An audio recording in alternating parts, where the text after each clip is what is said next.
Un saludo muy cordial y de bienvenida a todos los televidentes o internautas que en esta hora nos acompañan en la presentación de este tema que es de mucha actualidad y de trascendencia profética. El Papa León XIV, alguien que es más que un clérigo, es alguien que puede mover los hilos de la historia. Seas creyente o no, esto es algo que te interesa, porque te afecta a ti y a tu futuro. León XIV es un papa norteamericano, lo cual suena profético, pero es también latinoamericano y habla español además, lo que ha ganado el corazón de muchos. Políticamente hablando, el Papa está inscrito en el Partido Republicano de Trump. Prevost ha destacado por defender los derechos de la clase obrera. En esta presentación veremos detalles que nos dirán quién es León XIV y cómo encaja en las profecías de la Biblia. Robert Francis Prevost nació en Chicago, Estados Unidos, en el año de 1955. Él ha pasado la mayor parte de su vida en Perú, donde llegó como misionero y terminó como obispo. Su segundo apellido sería Martínez, ¿ya? Por parte de su madre. Por todo esto, pues muchos hispanos se sienten representados por él. La sociedad percibe que él es más que un líder de una iglesia. Piensan que él puede llegar a ser alguien muy importante para la humanidad. Sus decisiones tendrán consecuencias a nivel mundial. En general, los creyentes católicos lo han recibido con alegría porque desean la paz en la iglesia, quieren evitar disputas, quieren evitar polémicas.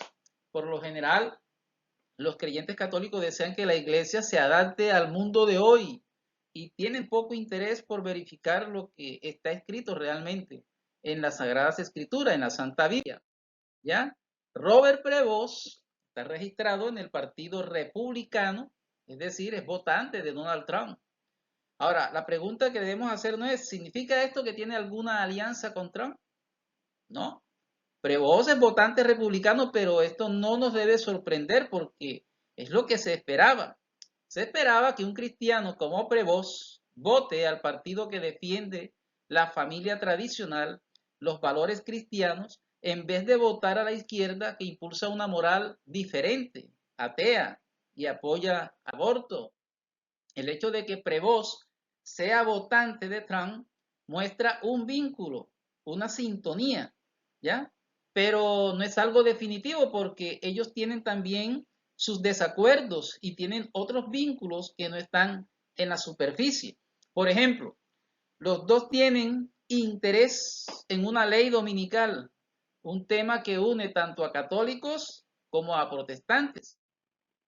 León XIV pertenece a la orden de San Agustín, que se caracteriza por ser una orden intelectual y culta y a la vez humilde, siguiendo el ejemplo de San Agustín de Hipona. Los agustinos tienen una gran formación académica. Robert Prevost se graduó en Roma como doctor en Derecho Canónico. A lo largo de la historia, la orden de San Agustín ha recibido privilegios que la han llevado a la cima. Está decretado, por ejemplo, que el confesor del Papa debe ser un agustino. Mucha influencia, ¿verdad? También se decretó que el jefe de la Biblioteca Vaticana y el sacristán del Palacio Apostólico sean agustinos. Robert Prevost ha sido el jefe mundial de esta orden durante 12 años. Fue elegido en el 2001 y reelegido en el año 2007. Cuando vemos que el Papa es un agustino, enseguida nos viene a la mente otro sacerdote agustino del pasado, el más famoso de todos, los agustinos, Martín Lutero. Ahora, ¿por qué Lutero es tan conocido? Pues porque además de ser monje agustino, fue profesor de la Universidad Católica de Wittenberg. Era la Alemania del siglo XVI. A Lutero se hizo experto en hebreo y griego para comprender mejor el significado de la Biblia. Apasionado de las Santas Escrituras, descubrió mensajes de Jesús que habían sido olvidados en la Edad Media. Él redescubrió la justificación por la fe, es decir, que somos salvados por confiar en el perdón de Jesús y no por nuestras propias obras. Esto trajo mucha paz a su alma. pero también le trajo la persecución del clero y la condena a muerte. En aquel tiempo, el Papa también se llamaba León. Era el Papa León X, que destacó por impulsar la venta de indulgencias. Él se otorgaba el derecho de vender la salvación por dinero. Ofrecía la vida eterna a aquellos que comprasen el documento de perdón llamado indulgencia.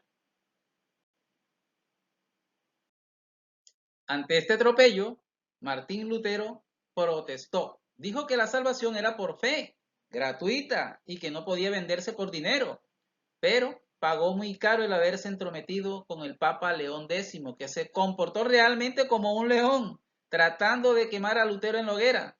Pero más sacerdotes apoyaron a Lutero, incluso príncipes políticos e intelectuales. Estalló una crisis que fue el detonante de la reforma protestante que llegó a dividir la cristiandad en católicos y protestantes hasta el día de hoy. Qué bueno sería que el Agustino León XIV se dejara guiar por la Biblia, como el Agustino Martín Lutero. Algunos católicos conservadores preferían un papa más tradicional, al estilo de Benedicto XVI. Estos han acusado al nuevo papa diciendo que fue elegido a dedo por el Papa Francisco, es decir, impuesto por Bergoglio.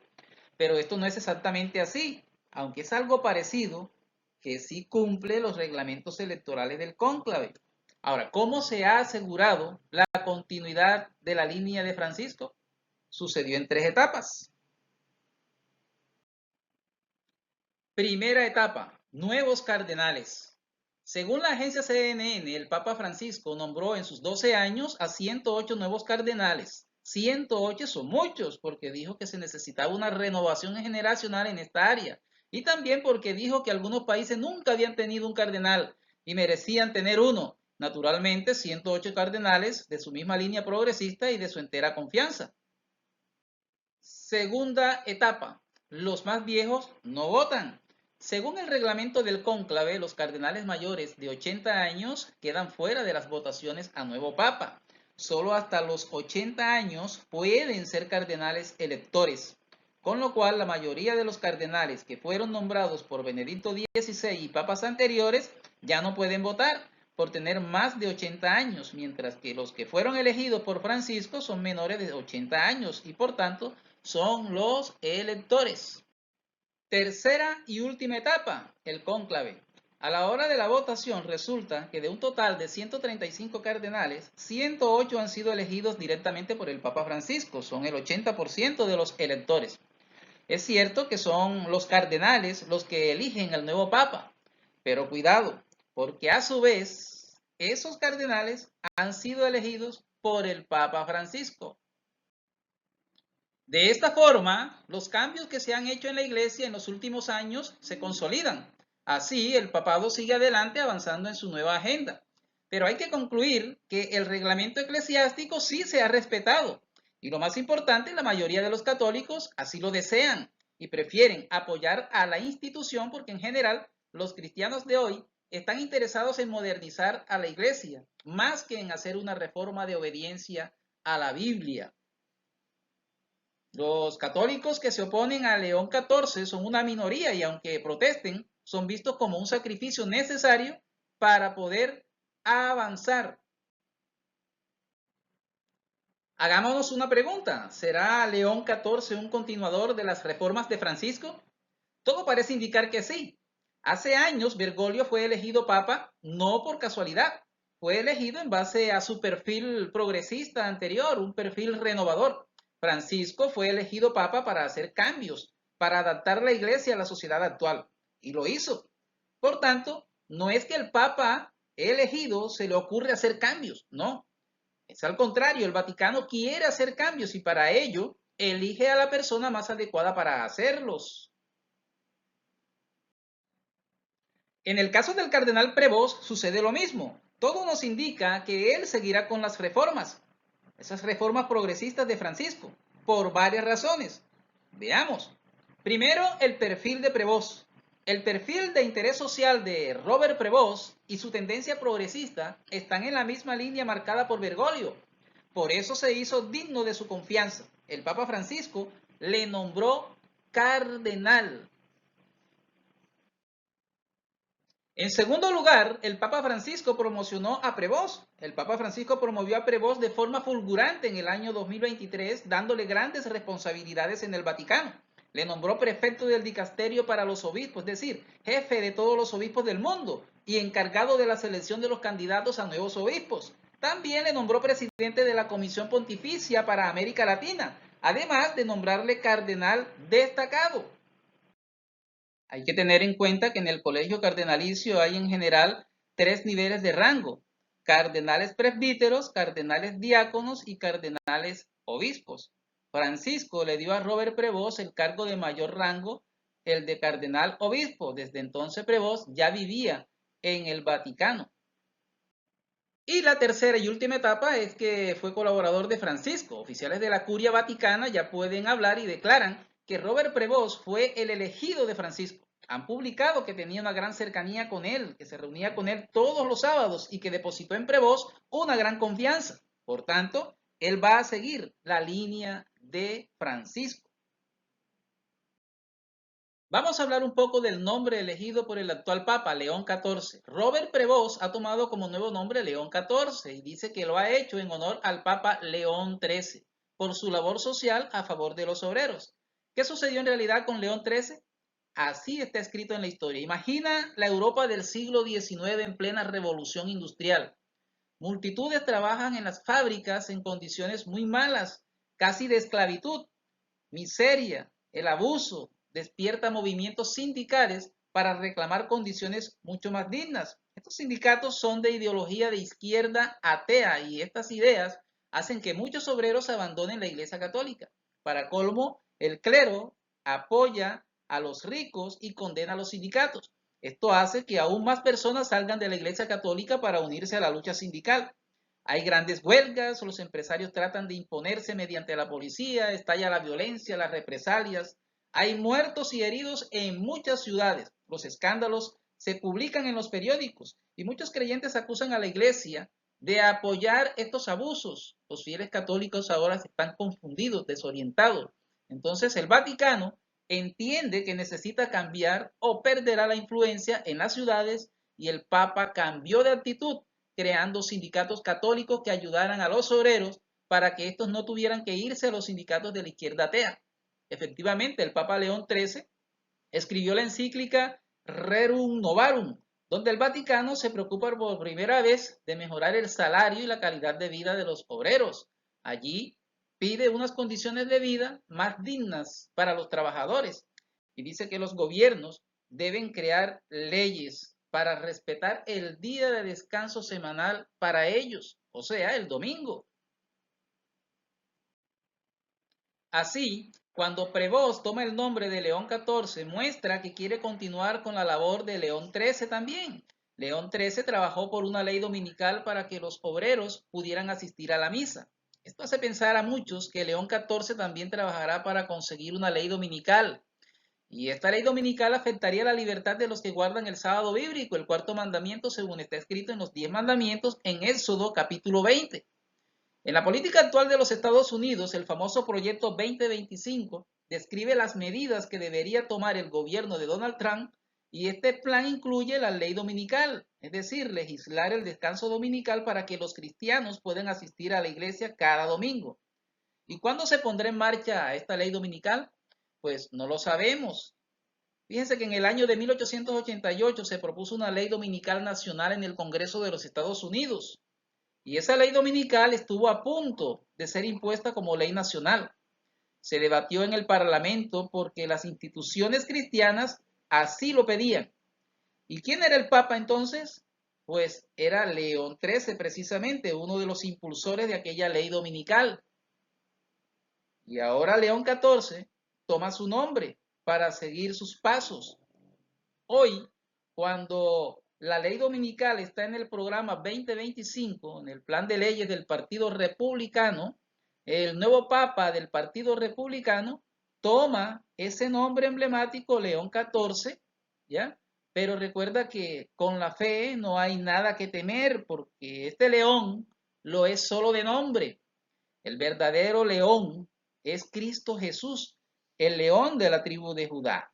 Apocalipsis tiene un mensaje para ti, para cada uno de nosotros. Cuando las lágrimas corran por tu rostro, te dice, no llores, a tu lado está el león poderoso, victorioso.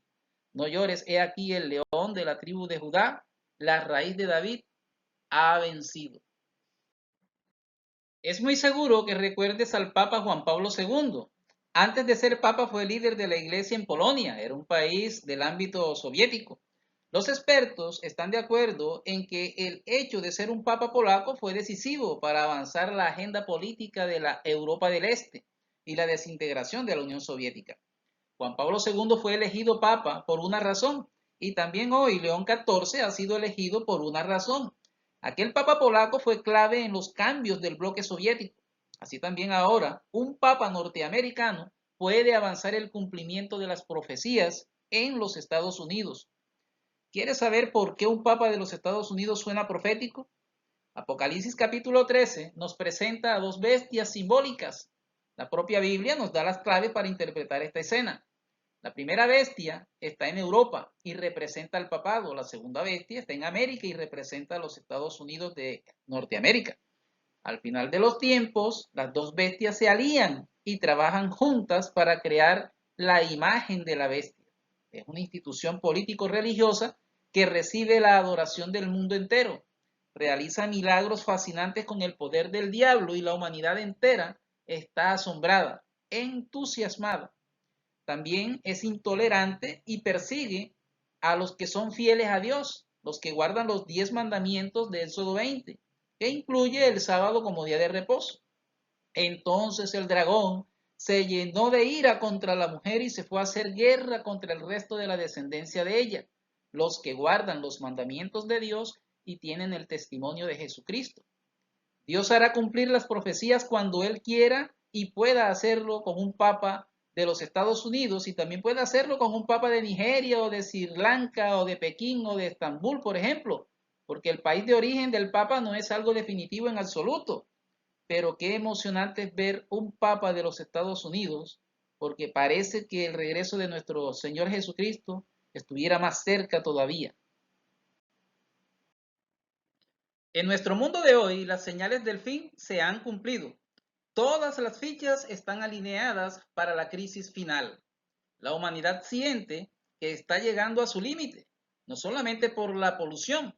Hay muchos más elementos que son totalmente inequívocos. Este es el estado de muchas de nuestras grandes ciudades en el planeta Tierra. Vemos más polución, mucha más contaminación, que es la orden del día. Así es como se presentan muchas de nuestras ciudades, invivibles, enfermizas, con muchos males. Hablemos del clima, por ejemplo. El cambio de los focos climáticos sencillamente sorprende. Donde antes llovía normalmente y con frecuencia, hoy día aparecen como zonas con comportamientos desérticos. Por otro lado, existen lugares donde la lluvia era una rareza, pero que hoy día sufren de grandes inundaciones. ¿Qué decir del armamento masivo? Una enorme tensión somete al mundo bajo la incertidumbre de que en cualquier momento se desate una tercera guerra nuclear armamentista. La OTAN contra el bloque soviético ruso, Japón, China, Corea, Irán y los países árabes en general parece que no se cansan de avanzar en esa línea.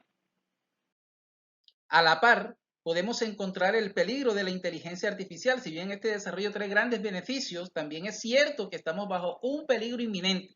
Cada vez más el hombre puede ir perdiendo el control de sus propios avances y puede verse sometido a condiciones insospechadas. Vemos cómo la privacidad es un tema del pasado. Todos tenemos ya un número y un registro de datos. Todos tenemos un teléfono celular con micrófono, cámaras, geolocalización, sensores de movimiento, conexión a las redes. Todos nuestros datos están allí registrados, disponibles para ser revisados. La privacidad personal ha terminado. El control de la población hoy es totalmente posible.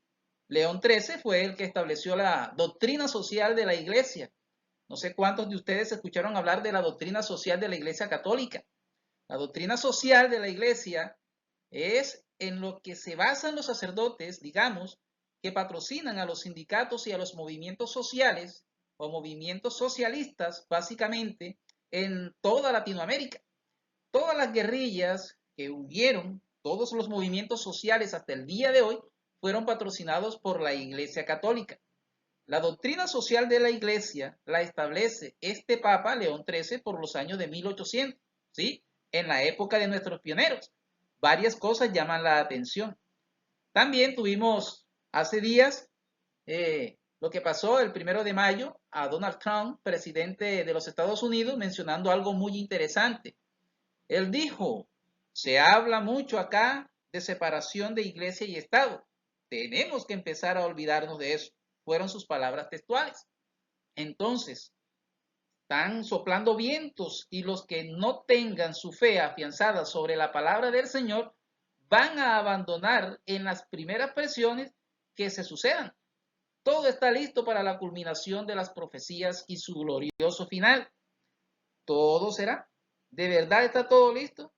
Pues no, casi todo, porque aún falta una cosa. ¿Qué será lo que falta? La Biblia lo dice. El Señor no retrasa su promesa según algunos la tienen por tardanza, sino que es paciente para con nosotros, no queriendo que ninguno muera, sino que todos procedan al arrepentimiento. Los creyentes no están listos. En el mundo de hoy, todo está listo para el regreso de Cristo. Todo, menos la iglesia que necesita una conversión más completa. Si tú dices, Señor, te estoy esperando, ¿por qué no vienes? Dios te contesta, no, soy yo quien te está esperando, ¿por qué no vienes a mí? ¿Será que aún estás aferrado a este mundo? Por esto Dios nos hace un llamado a la santidad, a vivir con Dios. Buscad la paz con todos y la santidad sin la cual nadie verá al Señor. Recuerda que nadie será salvo por saber las profecías. Las profecías nos son dadas para que busquemos a Jesús. La salvación se consigue solo por vivir en la gracia y en el perdón de Jesús, y el resultado es una experiencia de victoria sobre el pecado. Si tú resbalas, serás perdonado, siempre que tu objetivo sea la victoria sobre el pecado. Hijitos míos, estas cosas os escribo para que no pequéis. Y si alguno hubiere pecado, abogado tenemos para con el Padre, a Jesucristo el justo. Y en esto sabemos que nosotros le hemos conocido, si guardamos sus mandamientos. Si te alejaste de Dios, ahora es el momento de volver a Él, porque Él te recibe con los brazos abiertos. Cuando seas débil, abre los ojos de la fe y verás a tu lado al león de Judá, león poderoso, victorioso, que te da a ti la victoria suya, para que sigas adelante. ¿Tú qué piensas de todo esto? ¿Cuál es tu opinión? Escríbenos en los comentarios. Si te gustó este video, ayúdanos con un like y reenvíalo a los tuyos. Recibe un abrazo de mi parte y que Dios te acompañe siempre.